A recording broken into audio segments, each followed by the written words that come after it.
ரோட்ல வச்சு அந்த கணவரை பலார் பலார்னு கண் எதிரே நான் பார்த்தேன். கன்னத்தில் அரைந்தது. அதுவும் ஒரு அறை 2 அறை இல்லை, கிட்டத்தட்ட கண்டினியூஸா ஒரு 15 நிமிஷம் 20 நிமிஷம் அரைந்து கொண்டே இருந்தது. ஒரு சிலருக்கு பார்த்தோம் அப்படின்னா ஒரு லவ் பிரேக்கப் ஆகி இன்னொரு லவ், அதுக்கப்புறம் இன்னொரு லவ்வில் தான் சித்தி ஆகிறது. இப்போ முதல்ல இவங்க பழகும் பொழுது வெளுத்ததெல்லாம் பால் அப்படின்னு நினைத்து பழகி விடுவார்கள். பழக பழகத்தான் தெரிய வருகிறது இவர் யாரை காதலிக்கிறாரோ இந்த அம்மாவுடைய கணவருக்கு வேற ஒரு பொண்ணுடன் தொடர்பு ஏற்பட்டிருக்கு. இப்போ வேற ஒரு ராசி பொண்ணா இருந்தா என்ன பண்ணோம்? ஏங்க பாருங்க, இதனால நம்ம குடும்பம் பாதிக்கப்படுங்க, நீங்க கொஞ்சம் அப்படியே அந்த பொண்ணை மறந்துடுங்க, சேர்ந்து வாழுங்க அப்படின்னு கெஞ்சி கொஞ்சி கூத்தாடி ஏதோ ஒரு விஷயத்த மூவ் பண்ணோம். ஆனா இந்த சிம்ம ராசி பெண் என்ன பண்ணிச்சு அப்படின்னா, அவர் கண்ணியமான நபராக இல்லை அப்படிங்கிறது. ஏன்னா ஒரு பொருளை வாங்கும் போது அந்த பொருளுக்குன்னு ஒரு ப்ராடக்ட் ஸ்பெசிஃபிகேஷன் கொடுத்துருக்கிறான். ஆனா ஒரு நபரிடம் நாம் பழகும் பொழுது இந்த நபர் இந்த நேரத்தில் இப்படித்தான் நடந்து கொள்வார் அப்படின்னு சொல்லப்படுவதில்லை. பழகி பார்க்கும் பொழுதுதான் தெரிகிறது. வெளுத்ததெல்லாம் பால் அப்படின்னு நினைத்து போய் முதலில் பழகுவார்கள். பழக பழக அந்த இவர் யாரை காதலிக்கிறாரோ அந்த நபருடைய ஆக்டிவிட்டி இவர்களுக்கு பிடிக்கல அப்படிங்கும் பொழுது இவர்கள் தங்களது லைஃப் பார்ட்னரை அல்லது லவ்வரை மாற்ற வேண்டிய ஒரு சூழ்நிலை ஏற்படும். ஒரு லேடி சமீபத்தில் பார்த்தேன். அந்த லேடி பேரு மகாதேவி. இப்போ இந்த மகாதேவி, மகாலட்சுமி, மகாராணி இந்த மாதிரி பேர்கள்லாம் நிறைய சிம்ம ராசி பெண்களுக்கு தான் வரும். இப்போ இந்த அம்மாவுடைய நபர் என்ன பண்ணியிருக்கிறாரு அப்படின்னா, திருமணமாகி கிட்டத்தட்ட ஒரு 4 ஆண்டுகள் கழித்து இதெல்லாம் குடும்பத்துக்கு லாயக்கு இல்லை, இதெல்லாம் பஜாரி அப்படிங்கிற ஒரு பட்டத்தை கட்டி விடுகிறார்கள். அதற்கு பின் இந்த பெண்ணுக்குள் இருக்கக்கூடிய அந்த குழந்தை மனம் அப்படிங்கிறது நிறைய பேருக்கு புரிவதில்லை.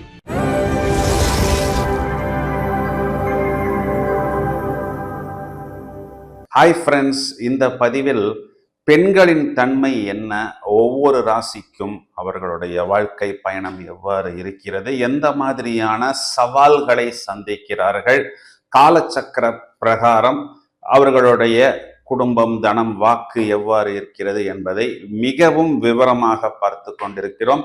இந்த பதிவில் நாம் எடுத்திருப்பது சிம்ம ராசி. சிம்ம ராசி அப்படின்னு எடுத்துக்கொள்ளும் பொழுது பஞ்சபூத தத்துவத்தில் அது ஒரு நெருப்பு ராசி, மேலும் தர்ம ராசியாகவும் வருகிறது. தர்மம், கர்மம், காமம், மோட்சத்தில் தர்ம ராசியாக வருகிறது. அதாவது ஒரு தன்னம்பிக்கை நிறைந்தவர்களாக, மன துணிவு நிறைந்தவர்களாக, கல்வி ஞானம் உள்ளவர்களாக, கடுமையான உழைப்பாளிகளாக, ஓரளவுக்கு நல்ல புத்திசாலித்தனம் நிறைந்தவர்களாகவும் நாம் இவர்களை காணலாம்.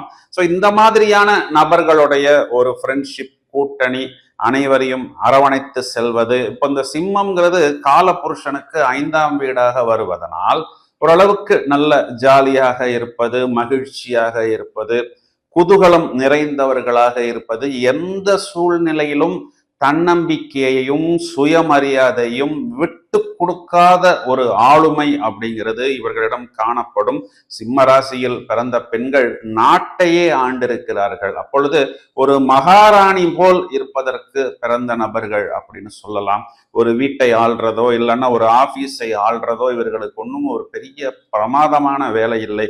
மகத்தில் பிறந்தவர் ஜெகத்தை ஆள்கிறார் அப்படின்னு எல்லாம் இந்த ஜோதிடத்தில் பழமொழி சொல்லப்படுகிறது. இப்ப இந்த பெண் சிம்ம ராசி அப்படிங்கிறது ரொம்பவும் எளிதாக கண்டுபிடித்து விடலாம். பெரும்பாலும் இவங்க பேரெல்லாம் மா அப்படிங்கிற வரிசை, மோ அப்படிங்கிற வரிசை, ஒரு சிலவங்களுக்கு டா அப்படிங்கிற வரிசையில் அந்த பெயர்களானது இருக்கும். ஸோ நிறைய அன்பை கொடுப்பார்கள். பிறகு அந்த அன்பை எதிர்பார்த்து காத்திருப்பார்கள். இந்த ராசியாதிபதி சூரியன் உச்சமடையக்கூடியது இந்த 9ஆம் வீடு. இப்போ இந்த 9ஆம் வீடுங்கிறது இவர்களுக்கு பித்ருஸ்தானம். அப்பா மேல் அதிகமான அன்பு வைத்திருக்கக்கூடிய நபர்கள் நிறைய பேர். சிம்மராசி பெண்கள் திருமணம் ஆன பிறகும் கூட தங்களுடைய அப்பா பேரையே தான் இனிஷியலாக இவர்கள் வைத்திருப்பார்கள் அப்படின்னு சொல்லலாம். ஒரு உயர் அந்தஸ்து, ஒரு உயர் அதிகாரியாக கூடிய அமைப்பு. இப்ப கஷ்டம் அப்படின்னு ஒருத்தர் இவங்கள்ட்ட நிற்கும் பொழுது எல்லாத்தையும் தூக்கி கொடுப்பது, அதாவது இவங்களால என்ன முடியுமோ அந்த அளவுக்கு உதவுவது. ஆனால் இவர்களுக்கு ஒரு கஷ்டம் அப்படின்னு வரும்பொழுது இவர்கள் மற்றவர்களிடம் போய் நிற்பதோ எதிர்பார்ப்பதோ கிடையாது. நண்பர்களுக்காக அதிகம் செய்வது. இப்போ இது ஒரு தர்மம், தர்ம ராசின்னு சொன்னேன் இல்லைங்களா? அப்ப அந்த தர்மம் அப்படின்னாவே பொதுநலன் கருதி மற்றவர்களுக்காக ஒரு கசப்பான அனுபவம், ஒரு ஏமாற்றமான அனுபவத்தை மற்றவர் சந்திக்கும் பொழுது அவர் கேள்வி கேட்கலன்னா கூட இவர்களாகவே போய் அந்த இடத்தில் தட்டி கேட்பது, பிறகு உனக்காக தானே நான் கேள்வி கேட்டேன், நீனே இப்படி ஒதுங்கி போய் நிக்கிறியே என்று இவர்களுக்குள் சின்ன சின்ன கலவரம் ஏற்படுவது எல்லாமே நம்ம இந்த சிம்ம ராசியில் பார்க்கலாம். இப்ப காலபுருஷ சக்கர பிரகாரம் இவர்களுக்கு தனஸ்தானாதிபதி 2ஆம் வீட்டில் ஆட்சி. அப்போ அந்த தனம் அப்படிங்கிறது பார்த்தோம் அப்படின்னா இவர்கள் அதுதான் வாக்குஸ்தானமாகவும் வருகிறது, அதுதான் குடும்பஸ்தானமாகவும் வருகிறது. ஒரு வாக்கு கொடுத்துட்டாங்க அப்படின்னா அதற்காக எதை வேணுமானாலும் அடமானம் வைத்து கொடுத்த வாக்கை நிறைவேற்றுவது. இப்போ கடன் அப்படின்னு வரும் பொழுது இவர்கள் அதனை சுமப்பது, சில நேரத்தில் மற்றவர்களுக்காக இவர்கள் வாங்கி கொடுத்த கடனை கூட இவர்களே அடைக்க வேண்டிய ஒரு சூழ்நிலை. இப்போ இவர்களே 3ஆம் இடத்தில் போய் நீசம் அடைகிறார்கள். இப்போ அந்த 3ஆம் இடம் அப்படிங்கிறது பார்த்தோம் அப்படின்னா நட்பு ஸ்தானமாக வருகிறது. அந்த இடத்தில் தான் இவரது எதிரி என்று சொல்லக்கூடிய சாட்டர்ன் உச்சம் அடைகிறார். அப்போ இவர்களாகவே தூக்கி கொடுப்பது, பிறகு நமக்கு வரவில்லையே என்று ஏங்குவது, சில நேரத்தில் கோபப்படுவது. சிம்மராசி ராசியாதிபதி சூரியன் அப்படின்னா டக்குன்னு கோபம் வரும். ஆனா அந்த கோபம் அப்படிங்கிறது ஒரு நியாயமான நேர்மையான கோபமாகத்தான் இருக்கும். மற்றவர்கள் தட்டி கேட்ப யோசிக்கக்கூடிய நேரத்தில் இவர்கள் போய் அந்த காரியத்தையே முடித்து விட்டு வந்து விடுவார்கள். இது எப்படிங்கிறத நான் சொல்கிறேன். இவர்களுக்கு 4ஆம் வீடு அப்படின்னு சொல்லக்கூடியது வீடு, வாகனம், மனை, மாத்துர் ஸ்தானம். அப்போ இந்த வாகனங்கள், வீடு எல்லாமே இவர்கள் செகண்ட் ஹேண்டாக எடுக்கும் பொழுது பெருசாக சோபிப்பதில்லை. ஏன்னா இவர்களுடைய 4ஆம் வீடு காலபுருஷனுக்கு 8ஆம் வீடாக வருகிறது, மறைவு ஸ்தானமாக வருகிறது. இப்போ முடிஞ்ச வரைக்கும் இவங்க எல்லாமே அந்த நியூ வெஹிக்கிள்ஸ், புது வீடு இந்த மாதிரி வாங்கி கொள்வது தான் புத்திசாலித்தனம். 4ஆம் இடத்தில் சந்திரன் நீசம். அப்போ தாயின் உடல்நிலை அதிகம் பாதிக்கப்படுவது பொதுவாகவே இந்த சிம்மராசி பெண்களுக்கு உண்டு. அதற்குண்டான வைத்திய செலவுகளுமே இவர்களுக்கு பின்னாளில் ஏற்படுகிறது. இவர்களுக்கு 7ஆம் வீடுன்னு சொல்லக்கூடிய களத்திரம் பார்த்தோம் அப்படின்னா அது சனியோடைய வீடாக இருக்கிறது. நிறைய இடங்கள்ல இந்த சனி பகவான் என்ன பண்றாருன்னா இவங்களுக்கு ஒரு முரண்பாடான திருமணத்தை செய்து வைத்து விடுகிறார். அந்த சனி பகவான் இவர்களுடைய பாக்கியஸ்தானத்தில் நீசமடைகிறார், இவர்களுடைய வெற்றி ஸ்தானத்தில் உச்சமடைகிறார். சனி பகவான் உச்சமடையக்கூடிய இடத்துல இவங்க ராசியாதிபதி சூரியன் நீசம். இப்போ ஒரு முரண்பாடான திருமணம் அப்படின்னு நம்ம எடுத்துக்கிட்டோம் அப்படின்னா இவர்களை விட சில நேரத்தில் வயது குறைவான நபர்களா இருக்கலாம், இல்லைன்னா இவங்களை விட வயசு ரொம்பவும் ஜாஸ்தியான நபரா இருக்கலாம். இவங்களை விட கல்வி தகுதி அல்லது சில நேரத்துல சம்பளம் இது போன்ற விஷயங்கள் குறைவாக இருக்கக்கூடிய நபர்களை கூட இவர்கள் திருமணம் செய்ய வேண்டிய ஒரு சூழ்நிலை என்பது ஏற்படுகிறது. ஒரு சிலருக்கு பார்த்தோம் அப்படின்னா ஒரு லவ் பிரேக்கப் ஆகி இன்னொரு லவ், அதுக்கப்புறம் இன்னொரு லவ்வில் தான் சித்தி ஆகிறது. இப்போ முதல்ல இவங்க பழகும் பொழுது வெளுத்ததெல்லாம் பால் அப்படின்னு நினைத்து பழகி விடுவார்கள். பழக பழகத்தான் தெரிய வருகிறது இவர் யாரை காதலிக்கிறாரோ அவர் கண்ணியமான நபராக இல்லை அப்படிங்கிறது. ஏன்னா ஒரு பொருளை வாங்கும் போது அந்த பொருளுக்குன்னு ஒரு ப்ராடக்ட் ஸ்பெசிபிகேஷன் கொடுத்திருக்கிறான். ஆனா ஒரு நபரிடம் நாம் பழகும் பொழுது இந்த நபர் இந்த நேரத்தில் இப்படித்தான் நடந்து கொள்வார் அப்படின்னு சொல்லப்படுவதில்லை. பழகி பார்க்கும் பொழுதுதான் தெரிகிறது. இதனால என்ன ஆகிறது அப்படின்னா வெளுத்ததெல்லாம் பால் அப்படின்னு நினைத்து போய் முதலில் பழகுவார்கள். பழக பழக இவர் யாரை காதலிக்கிறாரோ அந்த நபருடைய ஆக்டிவிட்டி இவர்களுக்கு பிடிக்கல அப்படிங்கும் பொழுது இவர்கள் தங்களது லைஃப் பார்ட்னரை அல்லது லவ்வரை மாற்ற வேண்டிய ஒரு சூழ்நிலை ஏற்படும். இதனால இவங்க வீட்டில் குறிப்பா இவங்க அம்மா கூட பெரிய சண்டை, பெரிய வாக்குவாதம் ஏற்பட்டு சில பேர் இந்த லவ் மேரேஜ்ல போய் மாட்டிக்கொள்கிறார்கள். சில பேர் என்ன பண்றாங்க அப்படின்னா வேற வழி இல்லாமல் வீட்டில் பார்க்கக்கூடிய நபரை திருமணம் செய்து கொள்கிறார்கள். ஆனா பிராக்டிக்கலா என்ன நடக்குது அப்படின்னா நிறைய பேருக்கு இந்த திருமண வாழ்க்கை பெரிதாக சிம்ம ராசியில் இருக்கக்கூடிய நபர்களுக்கு சோபிப்பதில்லை. ஒரு லேடி சமீபத்துல பார்த்தேன், அந்த லேடி பேரு மகாதேவி. இப்போ இந்த மகாதேவி, மகாலட்சுமி, மகாராணி இந்த மாதிரி பேர்கள்லாம் நிறைய சிம்ம ராசி பெண்களுக்கு தான் வரும். இப்போ இந்த அம்மாவுடைய நபர் வந்து என்ன பண்ணியிருக்கிறாரு அப்படின்னா, திருமணமாகி கிட்டத்தட்ட ஒரு 4 ஆண்டுகள் கழித்து இந்த அம்மாவுடைய கணவருக்கு வேற ஒரு பொண்ணுடன் தொடர்பு ஏற்பட்டிருக்கு. இப்போ வேற ஒரு ராசி பொண்ணா இருந்தா என்ன பண்ணோம்? ஏங்க பாருங்க, இதனால நம்ம குடும்பம் பாதிக்கப்படுங்க, நீங்க கொஞ்சம் அப்படியே அந்த பொண்ணை மறந்துடுங்க, சேர்ந்து வாழுங்க அப்படின்னு கெஞ்சி கொஞ்சி கூத்தாடி ஏதோ ஒரு விஷயத்த மூவ் பண்ணோம். ஆனா இந்த சிம்ம ராசி பெண் என்ன பண்ணுச்சு அப்படின்னா, ரோட்ல வச்சு அந்த கணவரை பலார் பலார்னு கண் எதிரே நான் பார்த்தேன். கன்னத்தில் அரைந்தது. அதுவும் ஒரு அறை 2 அறை இல்லை, கிட்டத்தட்ட கண்டினியூஸா ஒரு 15 நிமிஷம் 20 நிமிஷம் அரைந்து கொண்டே இருந்தது. 4 பேர் நம்மளை பார்க்குறாங்களே அப்படின்னு எல்லாம் யோசிக்காம, ஏய் உன்னை நம்பித்தானடா நான் கல்யாணம் பண்ணிக்கிட்டேன், உனக்காக தானடா குழந்தை பெற்றுக்கிட்டேன், நம்ம குழந்தைக்கு நான் ரத்தத்தையே என் உயிரையே பாலா கொடுத்து கொடுத்து தானடா என் உடம்பு இப்படி ஆச்சு.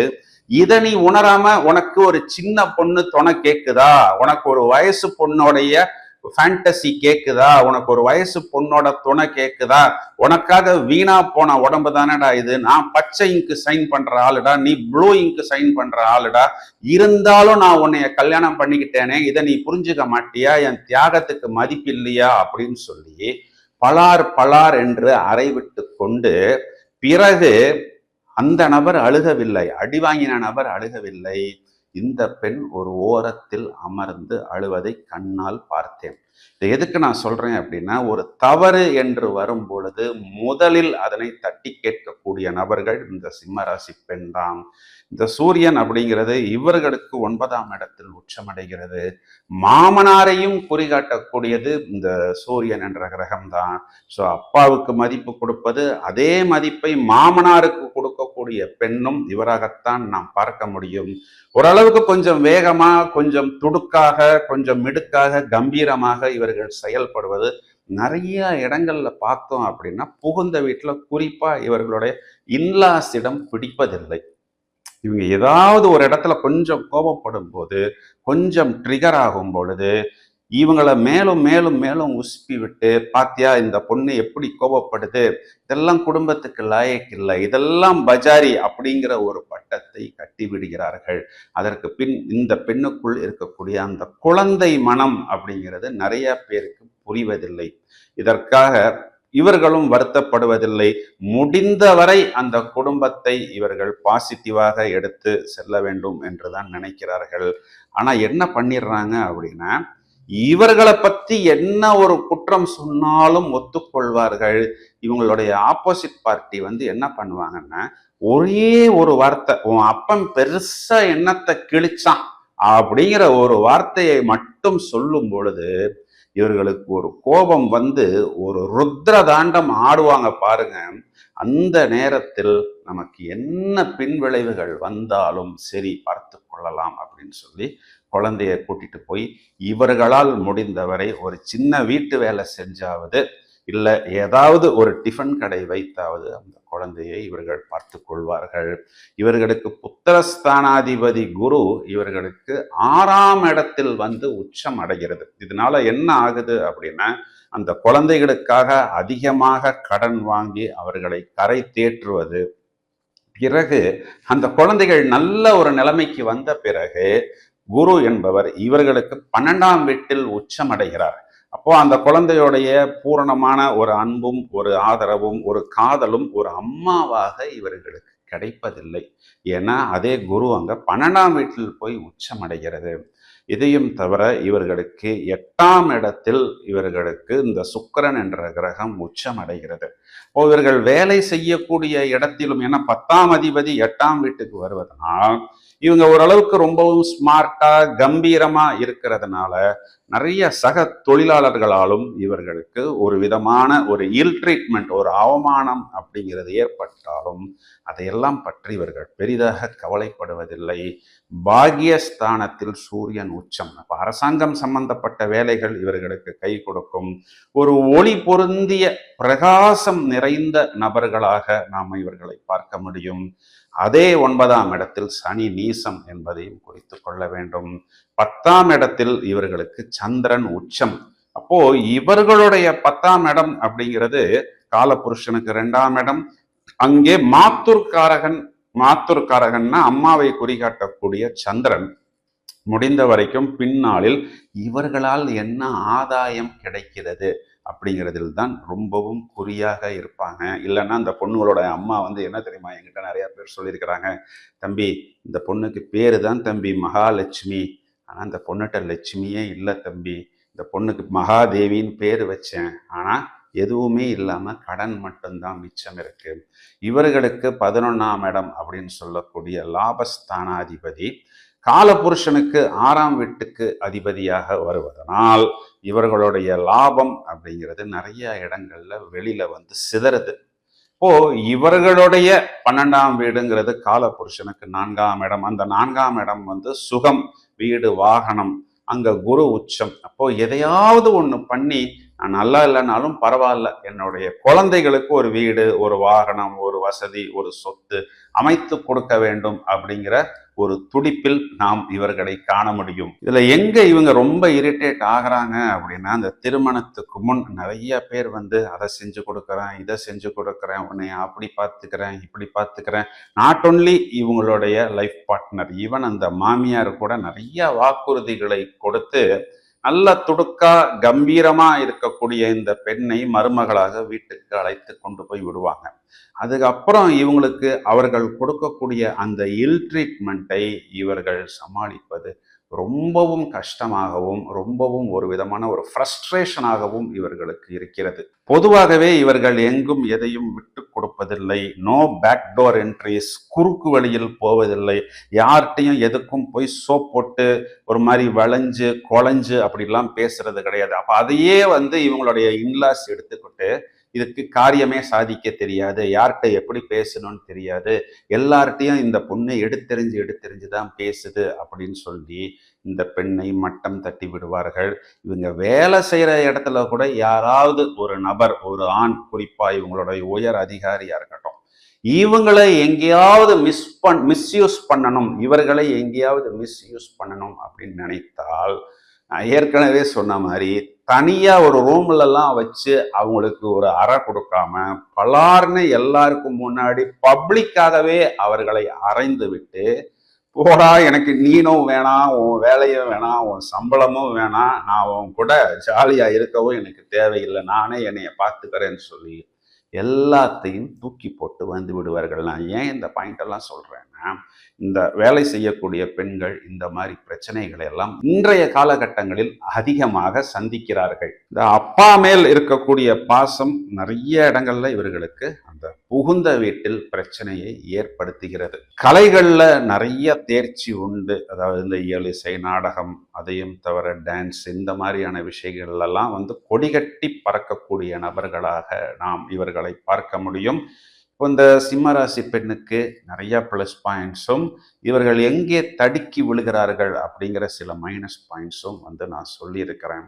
இப்போ என்ன பண்ணலாம் இதுக்கு சொல்யூஷன் அப்படின்னா, இன்னும் கொஞ்சம் இவர்கள் மேலும் ஓரளவுக்கு இந்த யோகா, மெடிடேஷன், தியானம் போன்ற பயிற்சிகள்லாம் எடுத்துக்கொண்டு இவங்க காம்ப்ரமைஸ் பண்ணணும் அப்படின்னு நான் சொல்ல வரல. கொஞ்சம் பேசும் பொழுது நாசுக்காக பேசுவதன் மூலம் இந்த ஃப்ரிக்ஷன் அப்படிங்கிறது இவர்களுக்கு வெகுவாக குறையும்.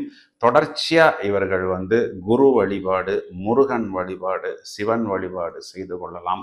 மஞ்சள் புஷ்பராகம் அப்படிங்கிற ஒரு மோதிரத்தை இவர்கள் அணிவதன் மூலம் இவர்களுக்கு அந்த குழந்தைகள் சம்பந்தப்பட்ட விஷயம், தனம் சம்பந்தப்பட்ட விஷயம், அதையும் தவிர வருமானம் சம்பந்தப்பட்ட விஷயம் எல்லாம் இவர்களுக்கு மேலும் மேலும் அதிகரிக்கும் அப்படிங்கிறது தான் நிதர்சனமான உண்மை. இந்த சிம்ம பெண்ணை தான் பொதுவாகவே சிங்கப்பெண் என்று அழைக்கப்படுவதுண்டு. பலரை நல்வழிப்படுத்தி பலரை நன்றாக நடத்தி நல்வழிப்படுத்தக்கூடிய ஆற்றல் இவர்களிடம் உண்டு.